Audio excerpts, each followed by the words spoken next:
I had decided by the time I moved out from home that I didn't need you and your advice at all. Yeah, Um, and you did. maybe that's because of the relative success I was having that I thought I didn't need it because, Yes. yeah. Mhm. And also, I think that I think you mentioned it at the EMG. You considered me weak, and because I wasn't strong and assertive and driven. So, Dad, number three conversation. I guess that means we're starting a little bit of a habit or a tradition or something like that. Now we're on our third time. Yeah, routine. Yeah, that's great to be chat again. Yeah, yeah, good. Um, So we agreed to carry out to pick up from last time you spoke about your military training, and I was Mm, really impressed and inspired by how you spoke about how it kind of formed you and the guys you were working with there to work as a cohesive unit. And I yeah. realized that that's been a lack in my life to a certain extent. Mm, And even just when it comes to really close, meaningful relationships where I've opened myself up to other people, for the first 30 years of my life, I actually really only managed to do that with women. And mm, it's only been later on in my life that I've been able to create friendships with other men where I can really draw strength and growth from getting to know other guys as well. So I wanted to use this conversation to dive in and see if together maybe we can understand more. Maybe you can already just tell me, but like what went wrong? Okay, I didn't go to the military. We know that, and maybe probably yeah, that yeah. would have been good, right? If I had got a little bit of discipline and structure, and also humbled a little bit. I definitely think that's a part of it, right? But I was wondering, when did you not perhaps notice um, that I had this tendency, I would say, to compete more with other guys? Certainly with Mark, my brother, as well. Well, I got to be honest, I didn't notice you particularly wanting to compete with Mark. What I did notice, as far as that was concerned, is that because Mark was older, he, was able to do things before you were able to do things. Simple little example like getting a driver's license. So he was able to get his driver's license before you. That kind of meant while he was a learner, he was able to drive me around, and you couldn't do that because you didn't have your license yet. And I remember having a discussion with you at one point. I can't remember exactly what it was about, but to just try and explain, look, it's not because Mark's better or because he's got privileges. It's just that he's older, and you'll get there. And I think that seemed to satisfy you at that time. But I did notice that you did compete with other guys. Mhm. So maybe in the home it was more undercurrent, but Mhm. yes, you were quite competitive from a very early age. Yeah. I think it was important for me. I remember like every time I heard someone who achieved something impressive or meaningful, I would like compare myself to them based on like the age that they were and want to be like, oh, maybe I can do the same by the time I'm the same age as them or something like that. And oh, wow, he already did that. And so like that scale, like it kind of felt like I it just felt like that was a big formative factor in my life, really. Yeah. It could it have been the idea that's at the school where, there was achievement, there's success, there's you got to do this or do that. And I think in the school that you were in, there seemed to be a bit of favoritism for certain people, particularly maybe the rugby people, Mhm. maybe the language people. And so to counter that, maybe you got into this competitiveness. I'm not sure if that was the influence, but I think that was certainly a contributing factor. Yeah. Yeah, so it was a very kind of one could call it old school, traditional school, boys only, and a very high degree of focus on performance, I guess. Yeah. I remember you saying something like you and mom had wondered would life had been very different if you'd sent me to the St. Andrew's School instead of Grey College. These two like, big schools in Bloemfontein, the city where we lived, right? Yeah, we did. And when we moved there, we inquired from somebody about what they would consider the best school, and they immediately said Grey. Didn't even know that St Andrews existed. Mhm. But looking back on it now, the Afrikaans school and the English school, you might have fitted in more easily in the English school. And maybe because then there was this, would you call it this favoritism that seemed to be in the school, you felt more that you had to prove yourself. Whereas it's possible that in St Andrews, you wouldn't have had to prove yourself as much as you felt you needed to do in Grey College. Yeah. I've got to admit, at the time, I didn't particularly notice it. I Mhm. only sort of picked it up much later. Yeah. I mean, so both Mark and me, we got bullied. We were both Christians at the time, and we got bullied for that. And I think we struggled, felt we were younger than the other boys in our classes, considerably younger, actually. I was like a year and a half, probably below the average. And that meant it was tough. Um, Part of, I've really gone back and forth on this for myself because yes, it probably would have been more comfortable if I'd been in a school that had softer values and less of a performance culture. Um, but I almost see like at least there's like this variable of kind of like, are you really motivated and working hard to perform, or are you accepting life the way it is, Mm-hmm. and more easygoing. I kind of feel like I'd rather lie on the on the one side, especially as a young man. As a young man, you Mm. kind of got to get out there and establish yourself, and then there's Yeah, time for accepting things the way they are as you get older. But at the same time, I can see yeah, I've wasted an enormous amount of energy in my life being incredibly motivated and driven to produce results that have ultimately been completely empty and meaningless or even destructive for my soul. yeah, yeah. Especially So, riches and status and personal achievement and that kind of thing. so again, at school, that wasn't as prominent. At school, it was, do your best, excel, get rewarded for it. And I think in our understanding, the home was maybe a balance for that, where in the home you weren't expected to achieve or to conquer or to be incredibly successful.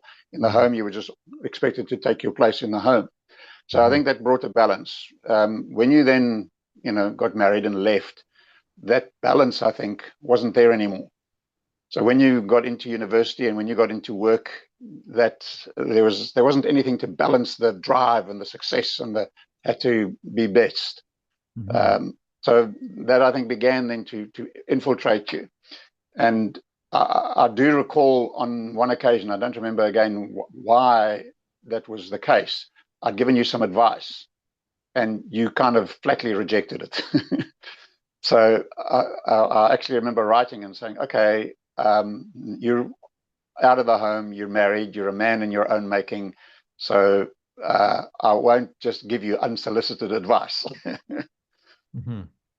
And you might not remember that, but there was a time when I thought, okay, now Paul's going to probably bump his head.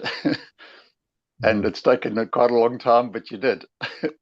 Mhm. So, in the one hand, I see that it was a good part of your journey and a good part of where you were going. And as Mom and I always said, we're always praying for you. So we always had the confidence that there would come a point where things would change. Mhm. Okay. So, I mean, just to stay there a little bit longer, Dad, do you think you could point out like specifically like connection to other guys, like where where the kind of chain hopped off the gear or where it was that there was a missing brick somehow? Um, No, I can't. Maybe once you'd qualified at university and mhm, you got a very prestigious job, and that maybe just boosted that self-image, if you like. And but I can't point specifically to an incident. mhm. I think there was a But series of them. yeah. So you're really looking at like later things in life when I, studied at a prestigious university. When I studied political science at Copenhagen University, it was actually the most prestigious education as well. So it was like very much kind of like these high, high status positions and idea and people that I was mingling with, and that's more like what you would say is like because I can certainly recognize like there was a superficiality and a fakeness to being there. Yeah. I remember having conversation with people where we would be really trying to impress each other with, fancy theories and big words of various, philosophers and who knows what. And I remember actually my work being at like a Christmas lunch once, and I called up my wife, and I said like, I hate it here. It's so boring. I really can't stand like just there's nothing valuable to talk to these people about. I feel totally disconnected. This Mm. was when I was maybe 26 or something like that. Yeah. Her advice to me was get drunk. That's what she said. Oh. Then try and get drunk. So I went over, I took a couple of shots of something and drank a couple of beers and ended up having an okay time, I guess. But um, yeah, that was so maybe a lack of advice and a lack of an ability to follow advice as well, Dad. Like, I mean, I think Yeah. that for me, what you're saying, like you mentioned this thing of like me flatly rejecting your advice. I think I had decided by the time I moved out from home that I didn't need you and your advice at all.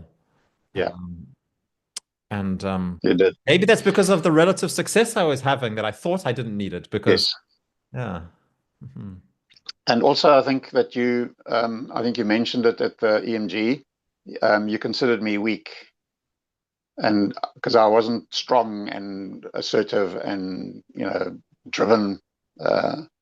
and so in your world, you needed to be strong, Yeah. and Yeah. that was your worldview at that stage of your life. Yeah. Well, it's hard to get rid of, right? Like, like it's Yeah. hard to it's it's so difficult to really, so there's a biblical principle about, you know, God's strength is revealed in our weaknesses and that we need to embrace that and live that because otherwise we're going to, fall and it's going to Yeah. hurt. But actually doing that, I think pretty much everybody recognizes that we need to be able to accept that life is far bigger and also more beautiful than anything we can plan for ourselves. But when we try and Yeah. control it in our own plans, that's when things often fall to pieces. And so there has to be an accepting and a working together with life and God's will for things to work out correctly. Um, but yeah, And this understanding that it's not all about me. I'm in a world. I'm in a community. I'm in yeah, a family, and it's yeah, I need to also contribute to that.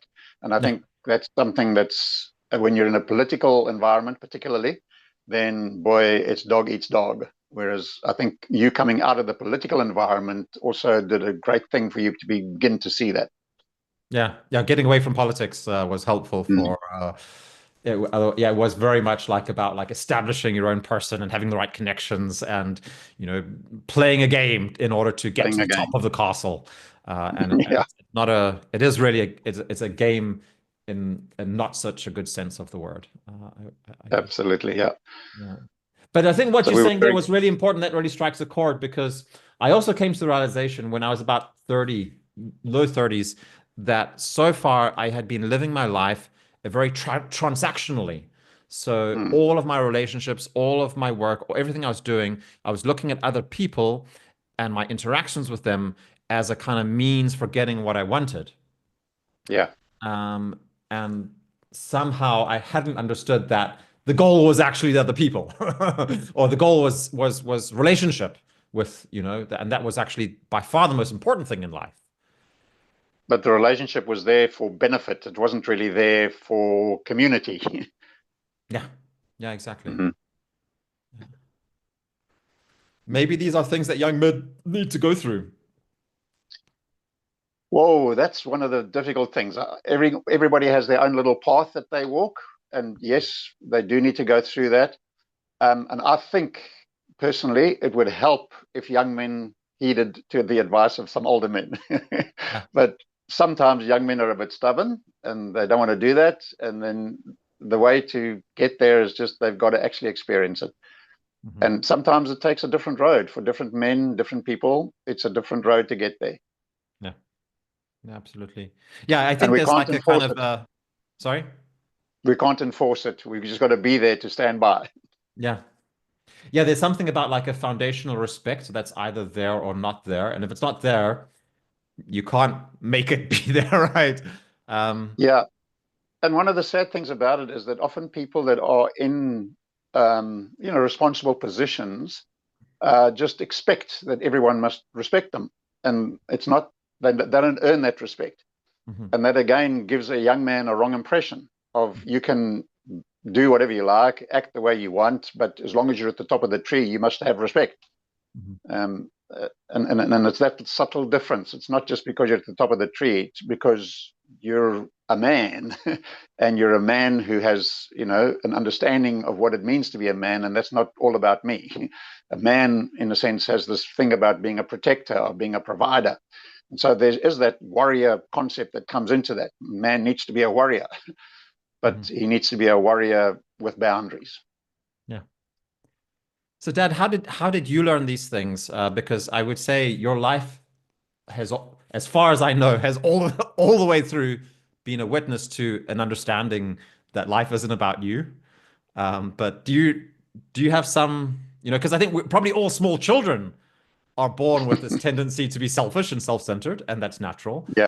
But do you remember, like, how did it get impressed for you in any way that stood out for you, like how, that you kind of realized that and started living it more? Again, I was still at school when I was, I was always, I wouldn't say I was hyper competitive, but I achieved. I did well at school. I did well in my athletics. I did well in virtually everything that I did because I applied myself and I worked hard. Hmm. Some guys got it easy. I kind of worked hard to get where I would go. Hmm. Um, You're but also a younger then brother as well, so you also had older brothers that that's right. you wanted to live up to, right? Or something like that. Yeah, but maybe now that I think about it, that might have actually been an influence that kept me from trying to be the top dog because I had two brothers who were top dogs. Yeah, and they were And considerably older than you, so there that, was no way yeah, you could catch them. Whereas Mark's just a year older than me, absolutely. right? So I could actually, especially as we were getting into our teens, like I could, like, beat him in a You could judo challenge match, him. or I could, yeah. Yeah, and that you got quite close. So as I say, for me, that just my oldest brother was 7 years ahead of me, and he was Mm. already at college when I was about 10 years old. So Yeah, okay. there was no competition there. Kept you humble. So kept me humble, yeah. So that I think was part of the influence that brought it. And then, as I say, in my sort of second to last year at school, I was challenged to go and read the Bible, began to read it, and saw, hey, here's a different picture here. You know, this is about caring for other people. And at the end of my school year, the next school year, my life then completely transformed when I Mhm. began to see the reality of Christ giving his life. And that's what I'm called to do. And that from there onwards, and that's why you only know me as such because that had happened quite early when I was only 17 years old.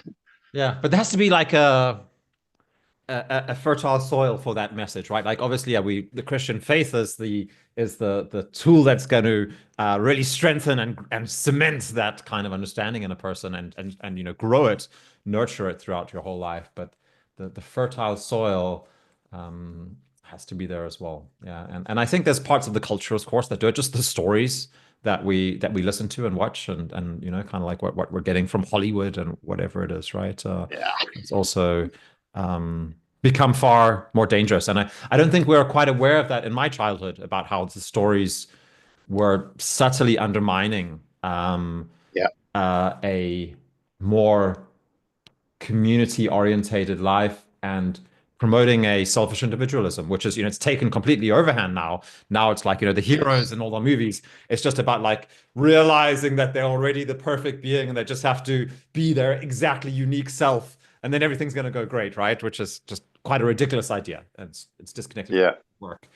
Um, Yeah, and when I look back now, I see the subtle introductions that were there, which we probably missed because we were living in quite I suppose, a protected area, protected environment, in a little town or little city in Bloemfontein in South Africa. So, those things were small and insignificant at the time. But yeah, there was the subtle introductions that came through.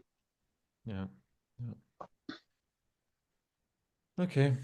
So maybe the last thing, and we can finish off with this, is in the relationship with Mark, then I've really noticed, and as I've kind of, when I started with this whole men's work thing, then I realized like, oh, I don't have a very good relation with my own brother. And me and Mark are so different, opposite personalities. And so we've really both me and him focused on building that over the last couple of years. And it's been incredibly beneficial because it almost feels to me like Mark, for all of my selfishness and impatience, and kind of like, performance orientation, Mark is the incredibly self-denying, even to a fault sometimes, serving, helping others kind of thing. That it's almost like we're two halves of a human being. And if you put us together, Yeah. we'd actually be fairly well balanced, which, maybe, people always think we're twins, so maybe there's something to that. Um, but yeah, do you have any thoughts about that that difference and that split between us and where that came from? Wow. Um, my sort of response would be that it's come from the different families.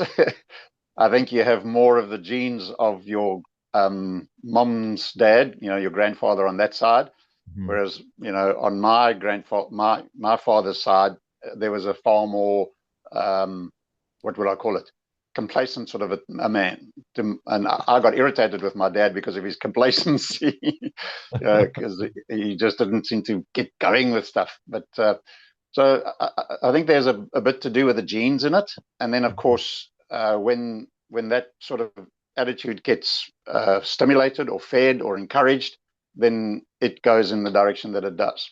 So if you remember, there was Mark's particular friend Charles, who had a very difficult home, and I Mhm. think that's something that then influenced Mark to be very sympathetic and empathetic.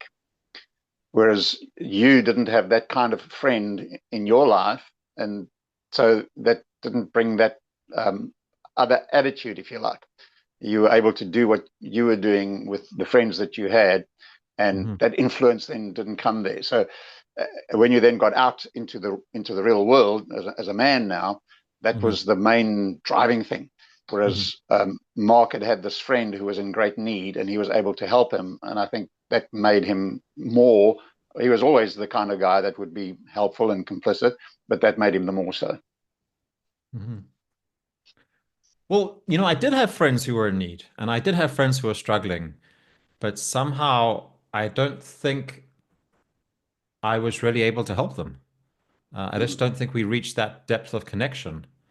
Um, I can really see how Mark was shaped and formed through what I could just call like a brotherly love between him and Charles that exists to this day. And even like, I'd say almost one of my best friends from that time, he's definitely top three, is Charles, just Yes. because I know him through Mark and because Yeah. he's Yeah. been part of our family's life. And it's been something that's really solid where I've recently got in contact with, probably my best friend from high school.